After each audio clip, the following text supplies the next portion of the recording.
10টা ভ্যান দিছে, 10টা ফ্যামিলির দায়িত্ব উনি নিয়ে নিছে। ছোটখাটো ব্যবসা করে খাবো এরকম কোনো পুঁজি আমার ছিল না ভাই। আমার এই ভ্যানটা পেয়ে অনেক খুশি আমি। আমাদের মতো অসহায় মানুষের জন্য অনেক বড় সাপোর্ট এটা আমাদের জন্য। গাড়ি দিছে, সাথে আরও কিছু অর্থ দিছে যাতে আমরা ব্যবসা করে খেতে পারি ইনশাআল্লাহ।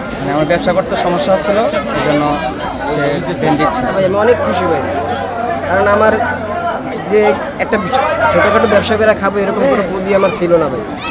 আমার এই ভ্যানটা পেয়ে অনেক খুশি আমি, আলহামদুলিল্লাহ। জি, চালান দিছে, আমাদের ব্যবসা করার জন্য চালান পুঁজি দিছে। আমরা চাচ্ছি যে এই দেশে জামাত সরকার ক্ষমতা আসুক, আমাদের এরকম অনেক ভাই আছে বেকার ঘুরতে আছে, তারাও যেন এরকম সহযোগিতা পায় এবং আমরাও যেন তাদেরকে সহযোগিতা করতে পারি এই ব্যবসা করে। আলহামদুলিল্লাহ আমরা অনেক উপকৃত। আমাদের মতো অসহায় মানুষের জন্য অনেক বড় সাপোর্ট এটা আমাদের জন্য।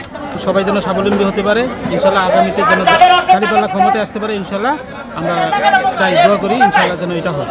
গাড়ি দিছে, সাথে আরও কিছু অর্থ দিছে যাতে আমরা ব্যবসা করে খেতে পারি ইনশাল্লাহ আমরা তো মনে করি যে ওনারা যে উদ্যোগতা নিচ্ছে তার জন্য খুবই ভালো, কারণ হচ্ছে 10টা ভ্যান দিছে, 10টা ফ্যামিলির দায়িত্ব উনি নিয়ে নিছে, তাই না? তো আমরা আশা করি যে এইভাবে যদি সমাজ আগায় আসে তাহলে এই দরিদ্রতা অনেক অংশেই কমে যাবে। অবশ্যই আমরা চাই জামাত আসুক, এই দেশে ভালো কাজ করুক। জামাতে ইসলামে এইভাবে ডেভেলপমেন্ট দেশটাকে করতে চায়, আমরাও ইনশাল্লাহ আছি জামাতের সাথে। জামাত জানি আসে, আমরা এটাই প্রত্যাশা করি। নগদ টাকা দিছে কিছু, আর মাল কিনতে, আর ভ্যান দিছে একটা করে। লুঙ্গি বেচবো, তা বেচে আর কিছু কি আছে তাদের সহযোগিতা করবো, তারা স্বাবলম্বী হইতে পারে।